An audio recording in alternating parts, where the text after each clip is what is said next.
Então,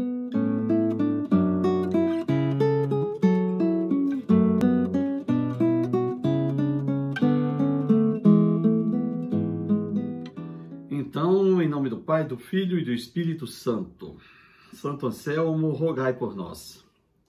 Muito bem, pessoal. A gente vai falar um pouco aí, nessa primeira hora, sobre Davi, esse personagem muito rico, muito denso do Antigo Testamento. E eu estou gravando com um outro aparelho e eu vou poder depois, João Vitor, boa noite. Eu vou poder disponibilizar também esse vídeo no YouTube, né, no nosso canal no YouTube. Então ele vai ficar no Instagram e depois ele vai para o YouTube. Então nós teremos aí os dois canais. No YouTube vai ficar mais interessante porque eu vou poder editar, vou poder botar algum outro elemento de informação. Mas vamos lá. Vamos situar... Boa noite, João Vitor. Vamos nos situar historicamente em Israel para a gente compreender a figura de Davi. Quando o povo chega na terra de Canaã, vindo do Egito, sob a liderança originalmente de Moisés e depois de Josué, eles se estabelecem e conquistam a terra, né, sob o comando de Josué. Isso é mais ou menos 1300 a.C., 1300, 1250, e eles passam por um período que a Bíblia chama de período dos juízes. Período dos juízes. Nesse período, Israel não é propriamente o que poderíamos chamar hoje de um país, um estado. Ele era apenas o agrupamento das 12 tribos. Eram as 12 tribos de Israel que repartiram a terra de Canaã e tentavam ali sobreviver apesar dos inimigos externos. Cisa Teodoro, boa noite. Apesar dos inimigos externos. Quando as coisas ficavam difíceis, surgiam os chamados juízes. Os juízes eram como que juízes com esse conceito que nós temos hoje do mundo jurídico. Eram pessoas que julgavam as disputas entre as tribos ou entre as famílias. E no momento de guerra, no momento de dificuldade externa, esses camaradas que tinham a função de juízes acabavam por também ter uma função militar e lideravam o agrupamento das 12 tribos em guerras externas. Né? Foi um período aí que durou mais ou menos 200 anos, isso vai de 1250 a 1050, né? Foram mais ou menos 22 juízes nesses 200 anos, inclusive uma mulher chamada Débora, da qual nós já falamos aqui. Né? O último dos juízes foi Samuel. Samuel é um dos juízes mais famosos, é o último do juiz. Ele julgou Israel durante 40 anos. Mas o que acontece? Ao final do período de governo, de judicatura de Samuel, o povo pede a Samuel um rei. Não era um plano original de Deus que Israel tivesse um rei.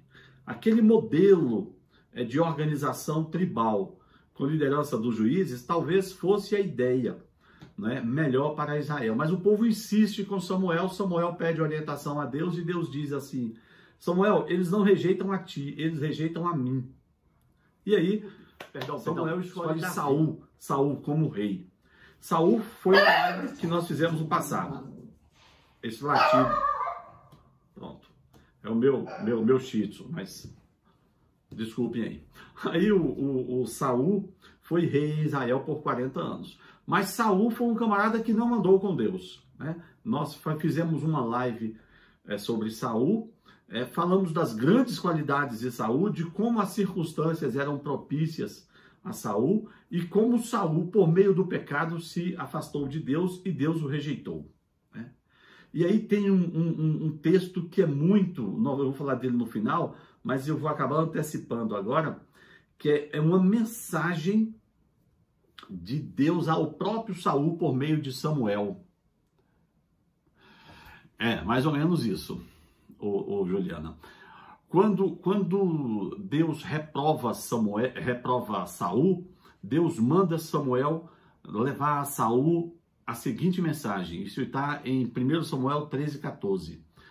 A mensagem é essa: Saul, não subsistirá o teu reino. Veja só, o teu reino, a tua condição de rei, a tua descendência em Israel não vai permanecer. Vocês não subsistirão. Porque Deus buscou para si, abre aspas, um homem segundo o seu coração, para que seja chefe e capitão sobre o seu povo. Porquanto você, Saul, não guardou aquilo que o Senhor te ordenou. Bom, essa é a mensagem de reprovação de Samuel, dada a Saul por ordem de Deus. E veja a forma como a mensagem de Deus chega a Saul. Você foi reprovado, você vai ser retirado do trono. Por quê? Porque Deus buscou para si um homem segundo o seu coração. É essa expressão que vai marcar a vida de Davi. Então, se você quiser qualificar Davi, se você quiser adjetivar Davi, se você quiser criar um lema... Oi, Vera, tudo bem? Boa noite. Lisane, boa noite também. Se você quiser criar um lema para Davi, estamos começando a falar de Davi, Vera. Se você quiser criar um lema para Davi, Ângela, boa noite. Esse é o lema. Davi é um homem segundo o coração de Deus. Se pudéssemos pensar qual é o legado de Davi, qual é a importância de Davi, o que Davi nos ensina, é essa a mensagem. Essa frase, ela sintetiza a personalidade de Davi, nada obstante a sua condição de pecador, os seus erros, os seus problemas, as suas vicissitudes. Davi é, abre aspas, um homem segundo o coração de Deus. E o desafio de todo... Vicente, boa noite. O desafio, Ângela, boa noite. O desafio de todos os seguidores, não é, de Cristo, quando olham para o Antigo Testamento, é sermos homens e mulheres segundo o coração de Deus. Então vamos guardar essa expressão aí. Muito bem. Então Davi se situa nesse momento de instauração da monarquia. Ele não é o primeiro rei de Israel, ele é o segundo, porque ele substitui o primeiro rei, que é Saul. Saul é o camarada que faz a transição de um Israel no sistema tribal, não é? Que era apenas um agrupamento de clãs familiares, de tribos, para um país mais ou menos organizado, não é? Com um rei, com um governo mais ou menos central. Essa é a obra de Saul. A obra de Davi vai ser pegar esse mais ou menos estado que o Saul cria e transformar num dos maiores reinos daquele período do século X a.C. Ou seja, pegar o Israel que está saindo da fase tribal para se transformar num país, e pegar esse país mal amanhado e transformar numa grande potência, certo? Essa é a grande obra de Davi. Davi vai completar essa transição de um Israel tribal para uma grande nação, um grande povo. Por isso, Davi, para o israelita de hoje, o povo de Israel, que está lá no território de Israel, né? Davi é mais do que um patriarca. Davi é algo assim absolutamente central, né? Só existem duas pessoas no passado de Israel, né? Olá, Rose, boa noite. Luciano também, boa noite. Abraão, o pai das nações semitas, e depois de Abraão, né, e Moisés, o grande Davi. Bom, então Davi se situa nessa fase, nesse período histórico. Davi, ele é da tribo de Judá. As 12 tribos de Israel, elas são constituídas mais ou menos a partir dos 12 filhos de Jacó, não é? Nós temos na sequência da formação de Israel, Abraão tem um filho que é Isaque. Isaque tem dois filhos, Jacó e Esaú, não é? E Jacó, que é o herdeiro desse patriarcalismo, vai ter 12 filhos e uma filha, né? E é a partir desses 12 filhos, depois tem uma troca aí com os filhos de José, é a partir desses 12 filhos que vai se constituir o povo judeu, o povo de Israel, não é? E esses 12 filhos formarão mais ou menos as 12 tribos de Israel.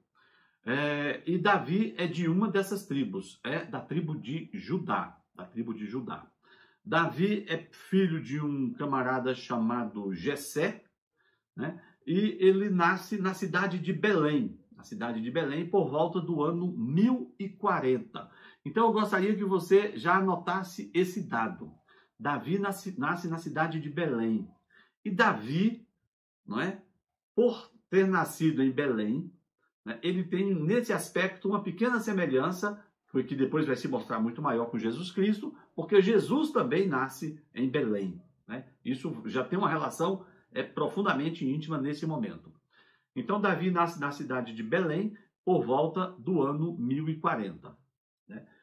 A sua família era uma família normal, não era uma família de pessoas, vamos dizer, paupérrimas, miseráveis, nem eram pessoas muito proeminentes. Não é? Talvez se a gente pudesse colocar no mundo de hoje, nessa nossa realidade, nós diríamos que Davi era de uma classe média, né? A função dele, inclusive a função dele na família, Daniel, boa noite, a função dele na família era guardar as ovelhas, cuidar das ovelhas da sua família, que era parte do seu patrimônio, né? Que é uma atividade, vamos dizer assim, muito comum para o povo de Israel, para aquele povo.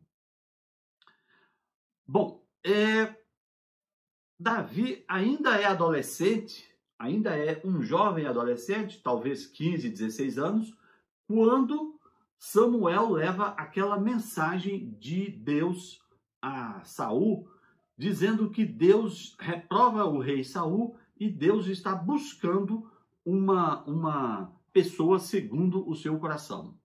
Né? Após Samuel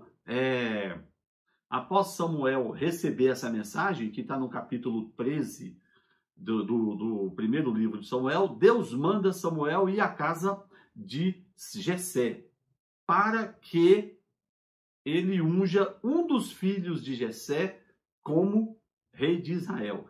Tem uma coisa curiosa nesse momento, isso é no capítulo 16 de 1 Samuel, porque o próprio Samuel dá uma grande mancada. Paga o mico diante de Deus, que é muito interessante. Quando ele chega na casa de Jessé, quando Samuel chega na casa de Jessé para ungir um dos filhos de Jessé como rei, o que acontece? Vem um filho mais velho, que é o irmão mais velho de Davi, que é um camarada chamado Eliabe. Quando ele entra na presença de Samuel, Samuel olha e diz assim, Samuel olha para aquele sujeito forte, boa pinta, e fala, o rei de Israel está diante de nós. No mesmo instante, vem uma voz na consciência de Samuel e diz, Samuel, cala a boca, meu filho. Eu não julgo segundo a aparência. Não é esse o rei de Israel. Samuel se retrai. E aí vão entrando os filhos de Jessé e ele não percebe nenhum deles como revelação de Deus. No final de todos, Jessé fala, não tem mais filho, esses aí são os meus filhos. E aí Samuel insiste, mas espera aí, não tem mais nenhumzinho. E aí, tem um menino, tem Davi, mas Davi é uma criança. Está lá cuidando das ovelhas, não presta para nada. Né? Porque nesse momento, Israel estava em guerra com os filisteus, que é o povo ali da faixa de Gaza. Um homem, uma pessoa do sexo masculino, que não estava ainda em condições físicas, né? Em condições físicas de ir à guerra, era desprezado, né? Uma criança, uma adolescente, né? Uma pessoa do sexo masculino que não tivesse condições físicas de ir à guerra, estava abaixo de um animal, não presta para nada, né? E aí Samuel vai e insiste, não, mas vai buscar esse menino aí. E aí ele entra. Apesar da vida. Bom, nós vamos tentar discutir esse assunto no decorrer, ô Célio. Então vamos lá. E aí Davi chega e Samuel então descobre, esse é o futuro rei de Israel. Samuel unge Davi como rei de Israel, mas aquilo fica em segredo, né? Tempos depois, a guerra com os filisteus começa a se adensar. Os próprios filhos de Jessé são convocados para a guerra. E nós teremos aí a primeira manifestação pública de Davi, que é aquele incidente com o Golias, o campeão.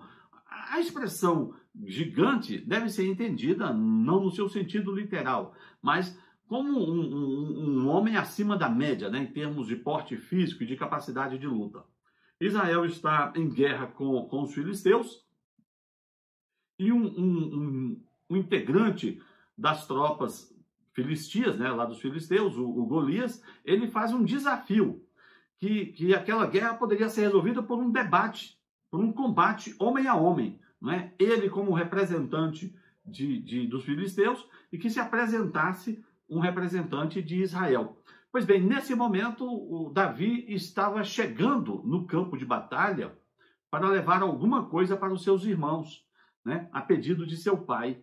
E ele vê aquela cena, ele vê Golias, um pagão, blasfemando contra o Deus de Israel, e ele fica, Beatriz, boa noite, ele fica em pânico diante de que nenhum soldado de Israel se dispõe a lutar contra Golias. Ele se dispõe a lutar contra Golias, né? Tem aquele episódio da funda, a funda é um equipamentozinho de você atirar uma pedra, né? Como se fosse um estilingue hoje, e ele consegue matar Golias, né? Bom, matar Golias transforma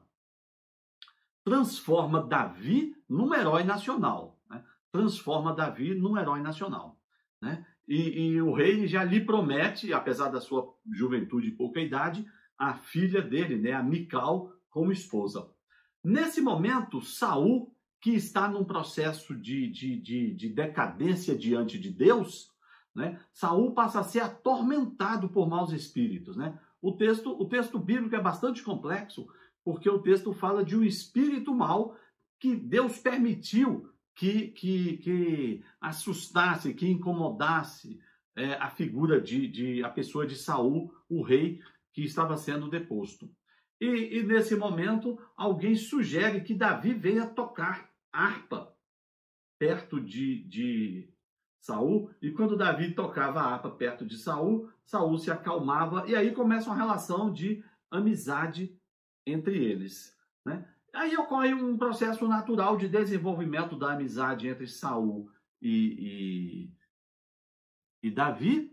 O filho mais velho de Saul, o Jonatas, que seria, em tese, o natural herdeiro do trono, ele desenvolve uma grande amizade também por Davi, e Davi cresce e se torna um homem. Ainda jovem, mas se torna um homem. E, ao se tornar um homem, ele se revela um sujeito com uma grande capacidade militar, né? E aí ele começa a conduzir, a ser uma espécie de oficial das tropas de Saul, junto com os outros oficiais e tal. E começa a conquistar muitas vitórias, e começa a ter uma grande popularidade no meio de Israel, no povo de Israel. Tem um texto bíblico, né, no capítulo 18 de 1 Samuel, que conta que Davi volta de uma batalha e as mulheres na cidade de Jerusalém cantam uma espécie de refrão com a seguinte letra: Saul matou milhares, mas Davi matou 10 milhares. Olha que interessante. Saul matou milhares, mas Davi matou 10 milhares, referindo-se às guerras e às campanhas contra os inimigos. Saul, então, que já teve a mensagem de que Deus vai buscar um outro rei, Saul vê, então, essa popularidade de Davi e o povo que começa a gostar de Davi. Saul vê Davi como uma ameaça ao seu próprio reino, né? E aquela gratidão toda, porque tocava a harpa quando ele estava deprimido, porque matou Golias, porque foi um servo fiel, porque foi um comandante de exército com grandes conquistas. Todas essas benesses que Davi proporcionou a Israel sob o reinado, ainda que na parte final de Saul, Saul perde essa visão, né? Saul perde essa visão e passa a ver Davi como um inimigo e busca matá-lo. E aí entra uma fase muito complexa na vida de Davi, que está descrita entre os capítulos 19 e 30 de 1 Samuel. Então, veja, são 11 capítulos. É mais texto do que a própria biografia de Davi. São 11 capítulos inteiros, né? É a maior parte da descrição da vida de Davi, né? Sim, a Mical, eu já comentei, Rafael, por ocasião da morte de Golias, ele tem como presente, vamos dizer assim, a Mical como esposa. Mas aí o que acontece? Nesse período aí desses 11 capítulos, que vai levar alguns anos, o Saul vai tentar matar Davi sob várias formas. Inclusive, Davi vai ter a chance de matar Saul, mas não mata, né? Tem um momento em que ele encontra Saul em uma caverna, dormindo, e ele corta um pedaço do manto de Saul, e depois ele vai para um lugar distante e mostra a Saul, né? Ou seja, ele apenas foge de Saul, ele apenas foge, ele não, vamos dizer assim, ele não tenta matar o seu perseguidor. Isso já mostra um caráter impressionante de Davi, que é um caráter que depois o próprio Cristo vai falar no Sermão da Montanha, né? Sobre você dever amar, cuidar, preservar e rezar por aquele que te persegue. Porque ele tem a chance de matar Saul, que é o seu perseguidor, no entanto, ele não faz isso. Isso é um reflexo daquele caráter que eu disse que pode ser o adjetivo maior de Davi. Ser um homem segundo o coração de Deus, né? E ele vai dar esse exemplo várias vezes na sua vida. Apesar dos pecados, viu, Célio? Apesar dos pecados. Então, isso vai levar vários anos e... Só um minuto. Opa, voltamos, né? Voltamos. Isso vai levar vários anos e mais uma coisa. Veja só. Durante esse período, Davi passa a regimentar um pequeno exército de certa forma, pessoas errantes, de pobres, de pessoas que não tinham onde morar, de perseguidos, sabe? Ele junta um bando de gente que anda com ele, né? Ele cria uma espécie de um pequeno exército mercenário, não é? Que anda com ele fugindo de Saul e, eventualmente, ele até vende os seus serviços como mercenário para reis vizinhos. Claro, o sujeito tinha de sobreviver, né? De alguma forma, né? Então, é um período de vida errante de Davi que já está ungido como rei de Israel. Enfim, ao longo do tempo, né, quando nós vamos chegar lá no capítulo 31 do livro de 1 Samuel, nós teremos um problema gravíssimo, né? Numa batalha contra filisteus, o rei Saul e o seu filho Jonatas vão morrer. Eles vão simplesmente morrer, né? Eles morrem e com a morte de Saul e Jonatas, que seria o natural herdeiro do trono, né? E a popularidade de Davi e o crescimento da popularidade de Davi, os anciãos, aquela elite principalmente da tribo de Judá, vai chamar Davi e vai falar o seguinte: bom, meu caro, você está aí fugindo de Saul, morando de cidade em cidade, fugindo de um país para o outro, mas Saul morreu. E como, sob o comando de Saul, você já era uma liderança proeminente, você já era um líder militar, né? E você teve a sensibilidade de ser perseguido por Saul, mas não fazer guerra contra Saul, então nós queremos que você reine em Israel. Você é o melhor de todos para assumir o trono em Israel, né? Então, aquela unção que Deus fez a Davi por meio do profeta Samuel, lá no capítulo 16, não é? Coisa aí de talvez 15 anos antes desse momento, né? Essa unção se resolve agora com esses anciãos que chamam Davi e lhe fazem rei daquela porção sul do estado de Israel, que são as tribos de Judá e Benjamim. Mas aí acontece um problema, né? Um pequeno incidente. O principal general dos exércitos de Saul, que ainda mantém uma certa fidelidade com a família de Saul, ele vai atrás do segundo filho de Saul, um camarada chamado Isbaal, e convence esse Isbaal a ser rei. Então, durante um período,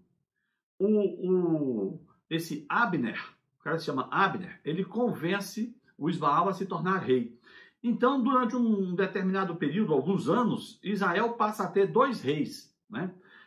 Um simulacro de rei, que é um filho de Saul, porque esse é um rei totalmente ilegítimo, porque Deus já havia desprezado a casa de Saul, né? Um pouco mais ao norte, e ao sul, na tribo de Judá, nós teremos Davi reinando. Davi reina inicialmente e sobre ele usa como capital de Judá uma cidade chamada Hebron, né? E ele fica ali durante 7 anos, né?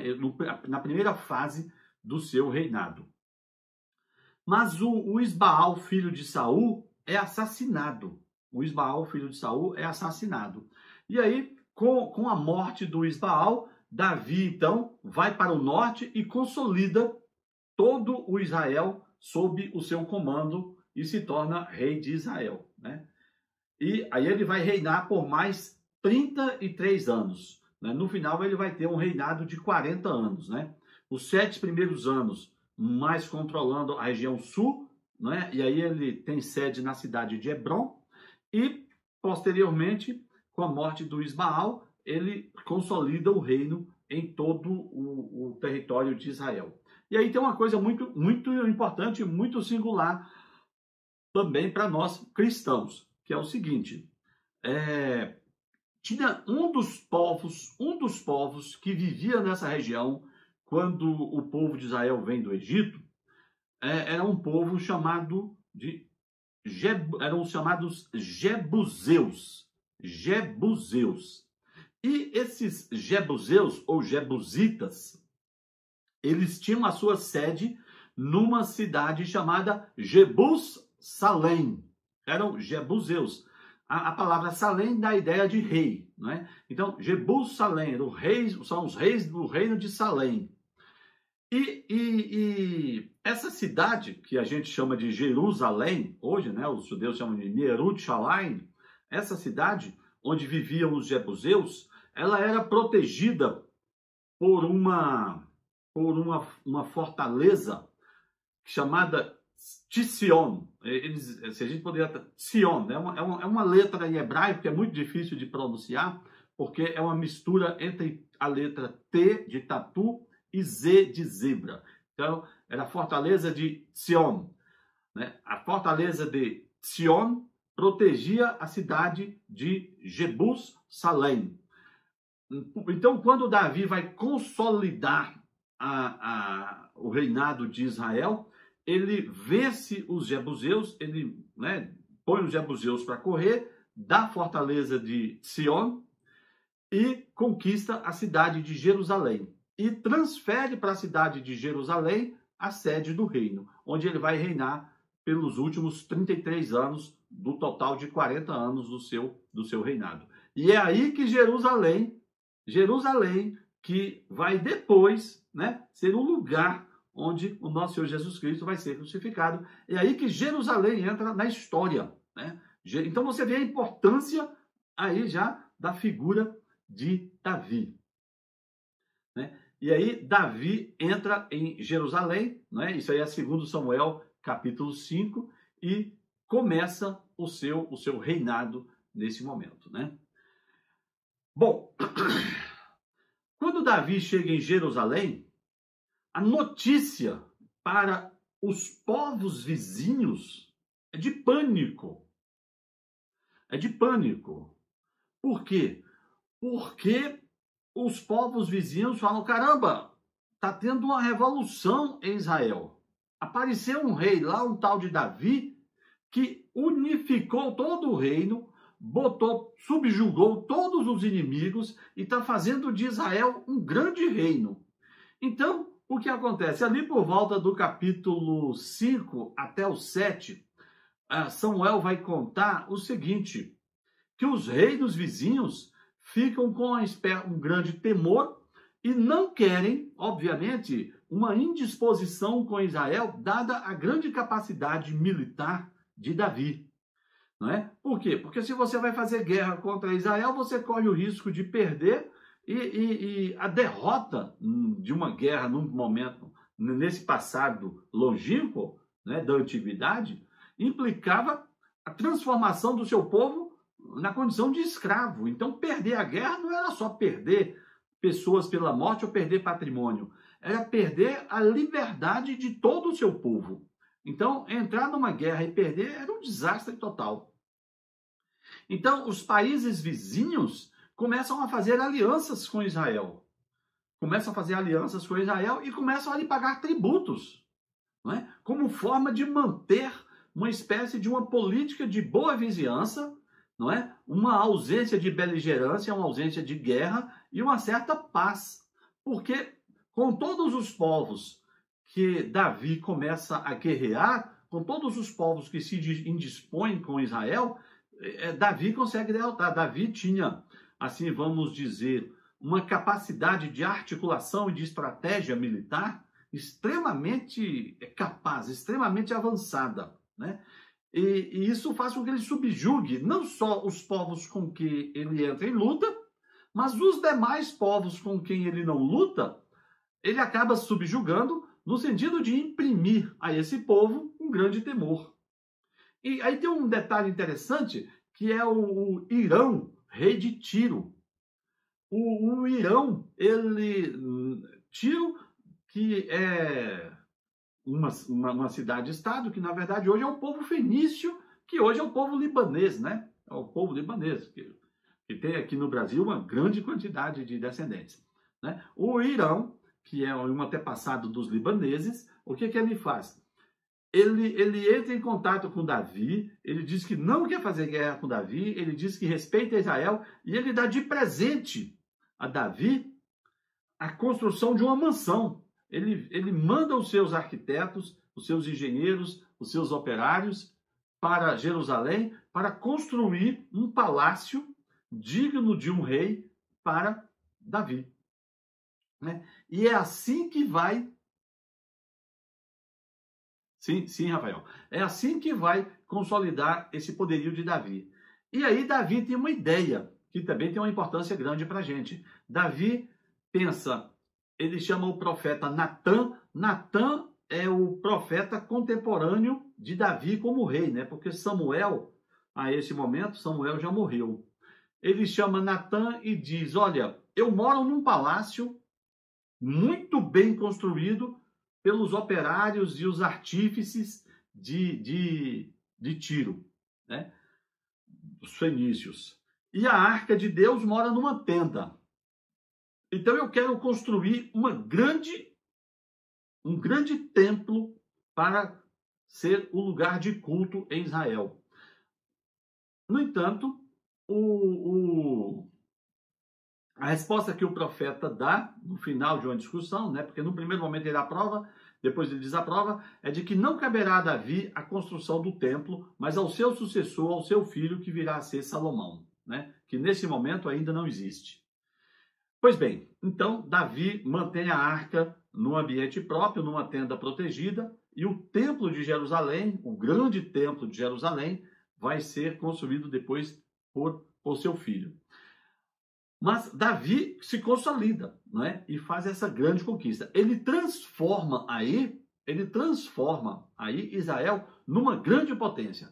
Essa grande potência vai acontecer tanto sob o aspecto político-militar, territorial, econômico e até diplomático, não é? Porque ele cria um sistema do que seria hoje uma relação diplomática, não é? De embaixadores, que discute os interesses de Israel com o povo vizinho. Davi se mostra, então, na verdade, ele é um cara assim, genial, né? Um genial, sob o aspecto... Diana, tudo bem? Sob o aspecto como é que eu vou dizer? Sob o aspecto militar, sob o aspecto jurídico, sob o aspecto administrativo, não é?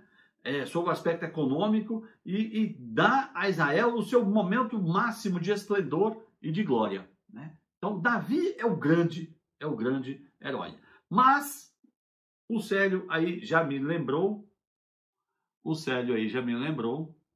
Viana, você está bem? Eu tenho uma pergunta para lhe fazer. Só para você. Se você quiser responder. Olha só. o que vai acontecer nesse momento? Davi vai fazer guerra com um povo específico chamado Amonitas. É aí que vai começar o primeiro grande problema de Davi. Veja só, vamos lá no final. Davi entra em guerra com os Amonitas, mas especificamente nessa guerra, ele não vai ao campo de batalha. Olha que interessante. Em todas as guerras que se faz, ele é muito presente no campo de batalha. Quando você lê o livro de 2 Samuel, você percebe muito isso. Ele não era aquele rei que mandava, ele ia liderar a sua tropa, que era uma coisa muito comum na antiguidade.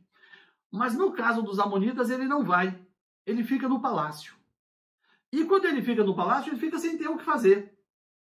E ao ficar sem ter o que fazer, ele sobe para o terraço e fica admirando as casas. E aí entra o famosíssimo problema da Betseba.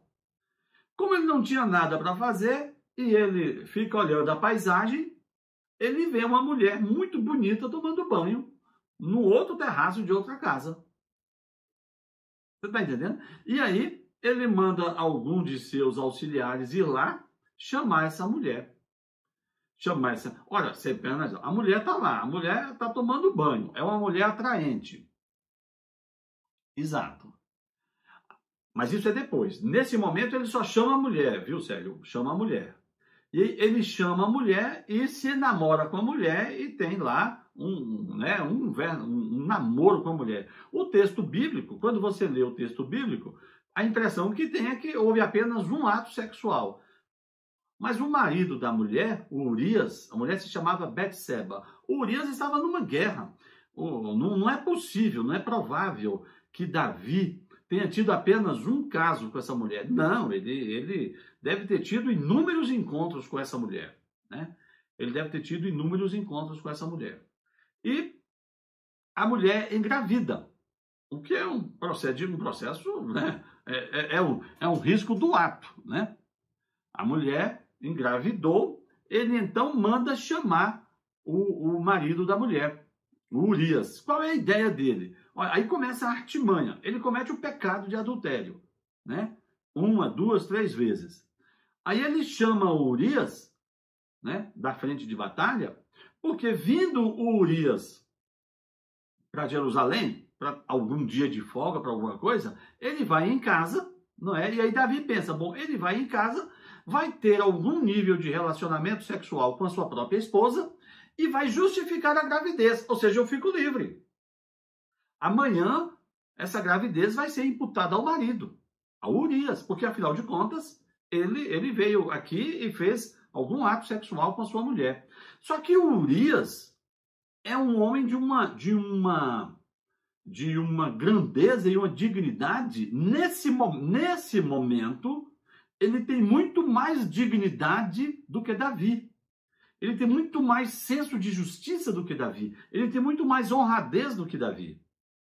Urias vem e Urias não vai para casa ver a esposa. Urias não vai lá namorar com a esposa, né, para matar o tempo de saudade, porque ele estava na guerra. Não. Urias fica dormindo no corpo da guarda, no palácio.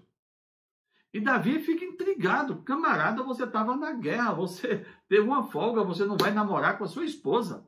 Urias fala, meu rei, a arca do Senhor está lá no campo de batalha.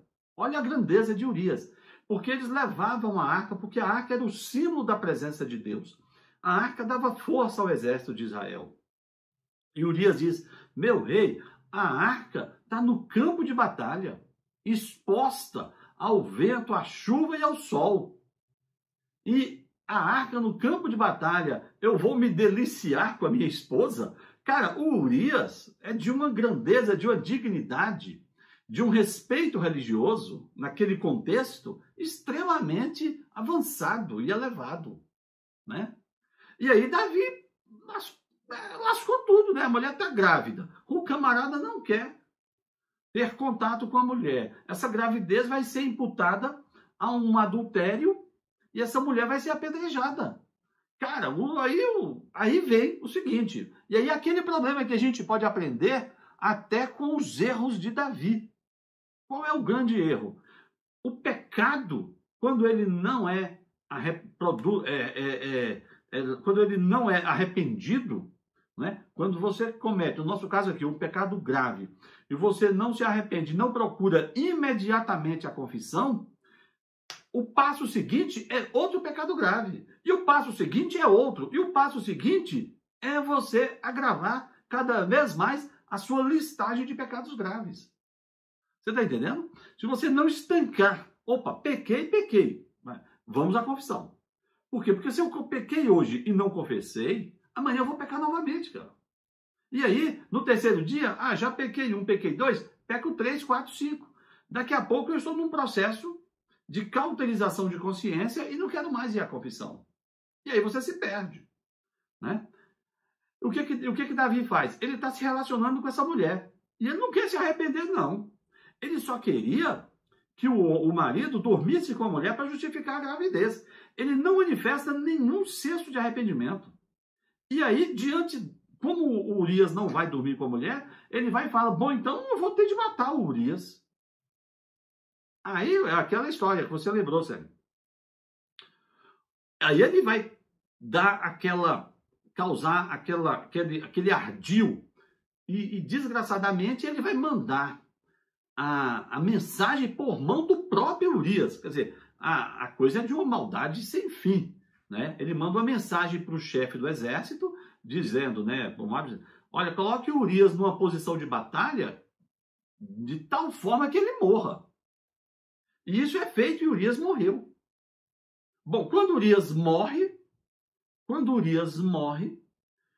indiretamente o assassino dele é Davi.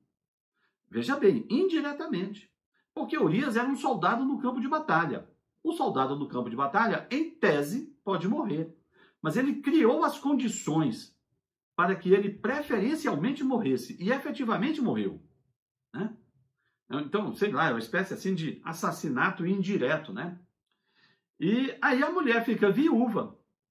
Como ele, a essa altura, já estava apaixonado pela mulher, né? Ele já tinha umas 4 ou 5 mulheres, então ele vai lá e traz essa mulher, agora já grávida dele próprio, e a toma como esposa. Bom, o pecado está consolidado, né? O pecado está consolidado.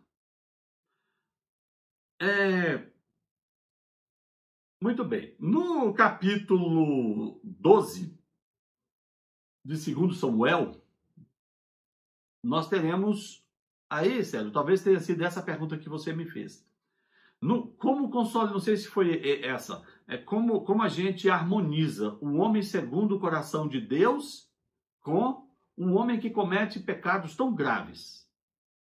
Veja, Célio, eu diria para você o seguinte: ser um homem, ser uma mulher, segundo o coração de Deus, não é ser uma pessoa isenta de pecados, ou ser uma pessoa perfeita, mas ser alguém que busca a perfeição e que se arrepende profundamente dos seus pecados. Porque no capítulo 12 do segundo livro de Samuel, Natã procura Davi e lhe propõe uma história, que é a seguinte: existia um homem que era muito rico e tinha 1000 ovelhas. Gentil, boa noite, Gentil. E existia um homem pobre, seu vizinho, que só tinha uma ovelhinha. Então preste atenção, você tem 2 homens. Um homem muito rico que tinha 1000 ovelhas e um homem muito pobre que só tinha uma ovelhinha. O homem muito rico recebe uma visita. E qual seria o natural? Ele pegar uma das suas 1000 ovelhas, boa noite, tio. Ele pegar uma das suas 1000 ovelhas, matar e fazer o banquete para sua visita. Natã diz a Davi que nesse contexto, o homem que tinha 1000 ovelhas furtou a ovelha do pobrezinho, que só tinha uma, matou aquela ovelha e ofereceu num banquete ao seu visitante. Ele colocou esse problema para o Davi. Davi imediatamente vira para Natã e fala: quem cometeu este ato é digno de morte. Como é que uma pessoa que tem 1000 ovelhas vai oferecer um banquete e, em lugar de matar uma de suas 1000 ovelhas, vai pegar a única ovelhinha de um pobre coitado, que só tem uma? E ele fala, esse homem merece morrer. Aí o Natan vai e fala, majestade, esse homem é você. Esse homem é você. O homem que tem 1000 ovelhas, mas em lugar de matar uma, toma a única ovelha de um pobre, foi você, que como rei pode ter quantas mulheres quiser. Mas você foi buscar uma mulher que pertencia a outro homem, uma mulher casada. E mais, você achou pouco. Você achou pouco a traição, você ainda providenciou a morte desse homem para ficar com essa mulher para você. Tu é um vagabundo da pior espécie, majestade. E é Natan quem faz o confronto. Mas aí, como você tinha provocado, qual é a resposta de Davi a Natan? Não a Natan. Imediatamente baixou a cabeça e reconheceu o pecado. Baixou a cabeça e reconheceu o pecado. E aí, em razão desse pecado, não é? Que é o adultério com a Betseba e o ato de providenciar a morte do Urias, o marido dela, Davi vai compor o Salmo 50, né? Dependendo da tradução, é o 51. É o Salmo Miserere, o Salmo da piedade. Né? Quem não leu esse Salmo precisa ler, pelo amor de Deus. Eu vou deixar ele transcrito nos grupos depois de WhatsApp, né? Onde ele diz, tem misericórdia de mim, ó Deus, segundo a tua benignidade. Apaga as minhas transgressões segundo a multidão das tuas misericórdias. E aí ele compõe, quer dizer, um salmo que é uma oração extremamente profunda de arrependimento. Né? Não se pode negar um fato. Davi cometeu 2 gravíssimos pecados. No entanto, o arrependimento dele foi absoluto, foi sincero e foi aceito por Deus. Né? Então, o grande legado de Davi porque depende da tradução, Célio. Né? Em algumas edições ele sai como 51, nas edições mais novas e tal, mas pode ser o 50. É o título do Miserere. Então, vamos dizer aqui, se Davi tem como princípio básico de uma vida, dado pelo próprio Deus, ser um homem segundo o coração de Deus, Davi é um homem segundo o coração de Deus, né? Isso não impediu que ele cometesse pecados graves, gravíssimos, seja para aquela época, nós estamos falando do ano 1000 a.C. O reinado de Davi é mais ou menos ali, entre o ano 1010 e 940, tá entendendo? É exatamente no século 10 a.C. Então, há 3000 anos, ou nos dias de hoje, o pecado de Davi é gravíssimo. Os pecados de Davi, esses 2, são gravíssimos, né? Extremamente reprováveis. Mas aqui vem a verdadeira face de uma pessoa segundo o coração de Deus. A pessoa segundo o coração de Deus não é uma pessoa perfeita que não peca, mas é a pessoa que, quando toma consciência do pecado, se arrepende. Mas o arrependimento verdadeiro, arrependimento com o propósito muito firme, muito convicto de não mais pecar, ainda que depois peque. Mas o arrependimento tem de ser verdadeiro. É o arrependimento que nos leva à confissão. Gabriel, boa noite. Então, eu diria para vocês o seguinte, esse personagem Davi, que recebe da parte de Deus esse título, um homem segundo o meu coração, e depois ele comete tão grandes pecados, mas ele não perde esse título de ser um homem segundo o coração de Deus. Por quê? Porque ele se arrepende. Ou seja, Davi é uma grande mensagem de Deus para a gente, no sentido de que, quando eu me arrependo e confesso os meus pecados, eu volto a uma relação com Deus tão boa, ou até, dependendo da minha tristeza pelo pecado, dependendo do meu propósito, eu volto numa relação com Deus até mais forte que aquela anterior ao pecado. Não que eu vá pecar, não é? Com a ideia de voltar a ter relação com Deus. Não, não é isso. Mas um pecado grave vai me levar a um arrependimento profundo e isso pode me proporcionar um retorno ainda mais forte para com Deus. Ele se arrependeu sinceramente. Talvez uma contrição perfeita. Isso. Esse é o grande legado de Davi. E para a gente, é como se Deus tivesse colocado assim, Senhor, olha, eu vou colocar aqui um grande herói na antiguidade para ser um exemplo para vocês. Ele é um homem segundo o meu coração, mas é também um grande pecador. Está entendendo? É um grande pecador. Isso é para a gente também não se desesperar com a figura do pecado, né? E Davi nos dá essa lição. Bom, Davi vai ter ainda dois grandes problemas, dois grandes traumas na sua vida. Esses dois grandes traumas não são propriamente erros dele, mas de alguma forma, preste atenção, de alguma forma, são problemas dos seus filhos que de algum modo podem ser uma consequência do mau exemplo que ele deu nesses casos. Preste atenção no que eu vou falar aqui, todos vocês. Quais foram os dois pecados graves de Davi? Assim, os mais graves. O adultério e o ato de providenciar a morte do Urias. Então, nós temos, né, o adultério e o homicídio, né? Então, vamos ver o que vai acontecer com dois filhos de Davi. Davi tinha 5 ou 6 esposas. Um dos filhos de Davi, viu? Um dos filhos de Davi vai se chamar Amon. E Davi vai ter uma filha chamada Tamar. Preste atenção. Amon é filho de uma esposa. Tamar é filha de outra esposa. De modo que Amon e Tamar eram apenas meio-irmãos. Não eram irmãos, né, de pai e mãe, apenas da parte de pai. E Tamar, a Bíblia descreve Tamar como uma mulher, uma moça jovem, extremamente bonita, extremamente atraente. E o Amon vai olhar para Tamar e vai desejá-la profundamente. Mas ela é meia-irmã dele. E o que vai acontecer?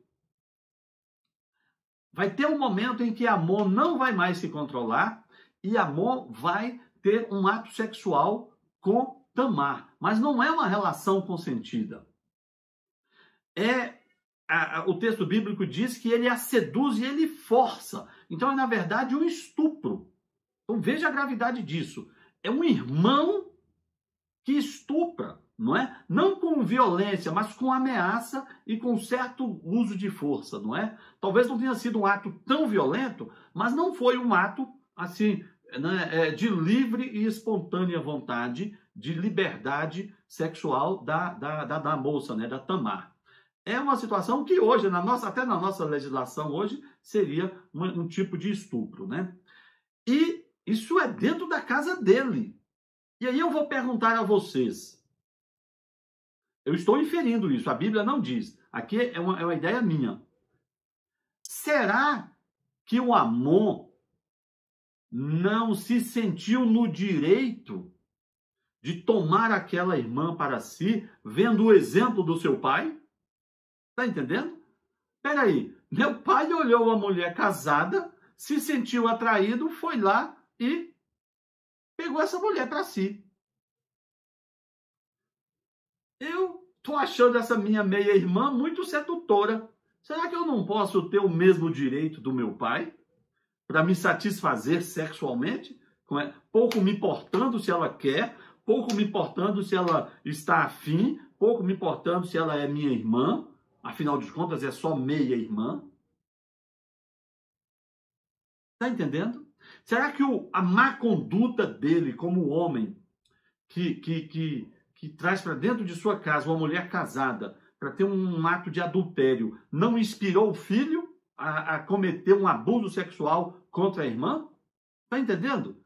O que eu disse antes, o pecado que chama mais pecado, o pecado que se degenera num pecado mais grave, porque uma coisa é que o homem que comete um ato de adultério com outra mulher, isso já é grave. Agora, meu caro, é um adultério dentro de sua casa, entre irmãos, e mais, com requinte de abuso sexual, de estupro. Ou seja, a pobre da Tamar, da irmã, ela é uma vítima da vítima da vítima. Ela é uma vítima do mau exemplo do pai, porque ela é vítima do abuso do irmão. Né? Então veja onde o pecado vai. Depois disso, Tamar tem um irmão, aí sim, de pai e mãe. Tamar tem um irmão de pai e mãe, que é o Absalão. O que Absalão faz? Quando fica sabendo que o seu meio-irmão, Amon, abusou sexualmente da irmã. Absalão vai lá e manda matar o irmão. Pronto. Meu amigo, meu pai mandou matar Urias para ficar com a mulher dele. Esse camarada abusou sexualmente da minha irmã, pouco me importa se ele é meu irmão. Eu vou passar a faca nele. Ele não matou diretamente, ele bolou um banquete, fez uma festa e chamou uns camaradas valentes e falou, olha, quando eu der o sinal, vocês matem o Amon. E assim matou. Olha o tamanho.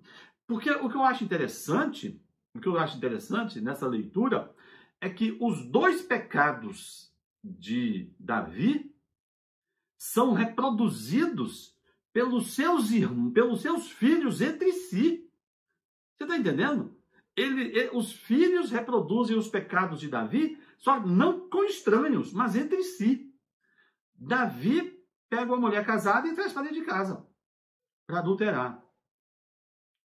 Né? O irmão abusa sexualmente da irmã. Davi providencia a morte de Urias. O irmão mata o outro irmão. Vocês estão entendendo? Então, o que você tem? Você tem o pecado que faz ninho dentro da casa de Davi. Essa é a consequência grave. Então, Davi vai ter os dois grandes pecados e essas duas graves consequências de pecado em sua vida. A coisa não é fácil, não. É verdade, Rafael. Eu não comentei isso. O garoto lá daquela primeira gravidez da Betseba vai morrer. Deus poupa Davi, mas o garotinho morre. Mas tudo bem, vamos a mais um ponto. Esse Absalão vai fazer uma revolta contra Davi, porque a rigor, tendo ele cometido um ato como esse, ele vai ser perseguido como criminoso, ele vai liderar uma revolta contra Davi e ele vai acabar sendo morto. Então, no final das contas, graças ao mau exemplo, Davi vai ter uma filha que sofreu um abuso sexual do próprio irmão, um irmão que matou o abusador e esse próprio irmão que vai tentar liderar uma revolta contra ele e, por sua vez, vai ser morto pelos soldados do rei. Ou seja, os dois grandes pecados de Davi são perdoados por Deus, graças ao seu arrependimento, à sua grande e perfeita contrição. No entanto, as consequências vão marcar profundamente a sua família. Pois bem, vamos indo para a nossa conclusão. Depois disso, Davi continua ainda com aquele reinado de vitória. Apesar desse drama do pecado e desse sofrimento dentro de sua família, ele vai continuar sendo um grande administrador, um grande líder militar e vai ainda fazer de Israel um grande reino. O tempo vai passar e Davi vai chegar à velhice. Né? No livro de 1 Reis, aí já migrando de Samuel para 1 Reis, né? No capítulo 1 e no capítulo 2, você vai ter uma pequena descrição da velhice de Davi. Né? E nessa época, aquela mulher do adultério, a Betseba, a viúva de Urias, cujo filho do adultério morreu, não é, Rafael? Ela vai ficar grávida novamente e vai ter outro filho que vai se chamar Salomão. E esse Salomão é quem vai substituir Davi mais tarde. Deixa eu ver aqui, Rose. Mas Exatamente, Rose, exatamente. Ele é perdoado, mas você vê que as consequências, Rose, elas são dentro de casa, né? Eu achei impressionante isso, porque os pecados de Davi é com terceiros e os pecados dos filhos é entre si, né? A tragédia é dentro da sua intimidade familiar. Ou seja, é muito mais grave, é muito mais danoso, é muito mais terrível, né? Mas então, Davi vai chegar à sua velhice e vai morrer, na época, né? Uma idade bastante avançada, aos 70 anos. Né? Ele terá reinado em Israel durante 40 anos. Bom, a par disso tudo, de toda essa história fantástica, Davi foi um grande músico, isso é uma coisa curiosa, né? Ele tocava lira, ele foi um grande poeta, né? Dos 150 salmos da Bíblia, 73, olha só, praticamente a metade, 73 são imputados a Davi, né? Eu vou depois colocar no nosso grupo a relação dos salmos que são de Davi. Inclusive, os chamados salmos messiânicos, que são aqueles salmos proféticos, em que ele faz alusão à pessoa de Cristo. Existe, já indo para o final aqui, gente, principalmente depois do Renascimento e mais recentemente, quando surgiu na Alemanha uma escola teológica chamada crítica textual, ou alta crítica alemã, que era uma releitura da Bíblia, começou-se isso no século XVI e XVII, os teólogos biblistas começaram a pôr em dúvida a existência de Davi. Eu queria que vocês atentassem para isso. Preste atenção. Desde o século XVI, vem alguns teólogos suspeitando de Davi como um personagem histórico. Davi teria sido apenas um personagem mitológico da história de Israel. Você precisava de um grande rei, você precisava de um grande herói, não é? No momento em que Israel se fixa como país, para dar sustentação, vamos dizer, ideológica, não é? Então, vinha-se nos últimos 300, 400 anos aí essa conversa de Davi como figura, sim, Rose, durante muito tempo, e até hoje tem alguns perdidos. Mas Deus não nos abandonou, né? Deus não nos abandonou. No final do século XIX, mais no final, 1868, 1870, até foi um protestante, viu? Um protestante, vamos dar uma folga aqui para os nossos irmãos separados. Um luterano que era também arqueólogo, ele estava trabalhando em Israel, fazendo trabalho de arqueologia, e em 1868, esse camarada descobriu uma pedra, uma pedra onde tinha uma escrita, e essa pedra se chama Pedra Moabita, ou Estela de Mesa. Essa pedra foi datada mais ou menos como uma autoria do século IX. Então, Davi é do século X a.C. E essa pedra, ela conta a história e ela faz uma menção à dinastia davídica, à casa de Davi. Então, veja, é um achado arqueológico que é datado. Ele foi achado no século XIX, mas ele é datado como sendo do século IX a.C., portanto, 100 anos depois de Davi, e portanto, um documento que faz uma menção expressa a Davi. Ou seja, essa pedra moabita, ou Estela da Mesa, ela confirma o texto de Davi. Ela é uma transcrição quase perfeita do texto de 2 Reis 3, de 4 a 27. Eu vou ver se eu coloco no grupo do WhatsApp a foto e o texto, né? Então, é uma prova arqueológica concreta de existência de Davi. E agorinha, há 29 anos, né? Há 29 anos, surgiu um outro artefato de pedra, né? Uma pedra de um basalto, né?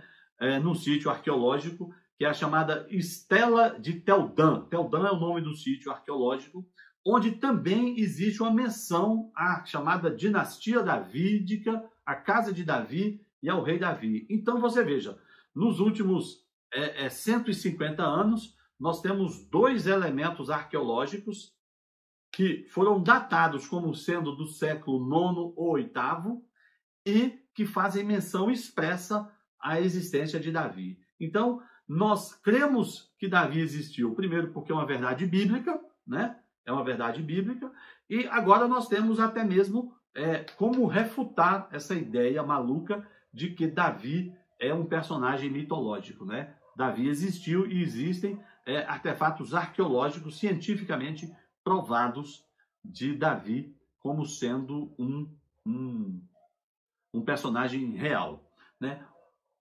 O resultado de ser Davi um homem segundo o coração de Deus forma uma daquelas grandes alianças do Antigo Testamento, né? Eu gosto de falar, vocês me conhecem, quem me conhece, né, o pessoal de catequese ou aqui do grupo, eu gosto de falar da revelação de Deus a partir das alianças. Aliança de Adão, aliança de Noé, aliança de Abraão, aliança de Moisés, né, aliança sinática, a aliança davídica e a aliança dos profetas. Então, a aliança de Davi é uma das etapas da revelação, né? Porque sendo ele esse grande rei, Deus vai dizer a Davi que nunca faltará no trono de Israel um descendente de Davi.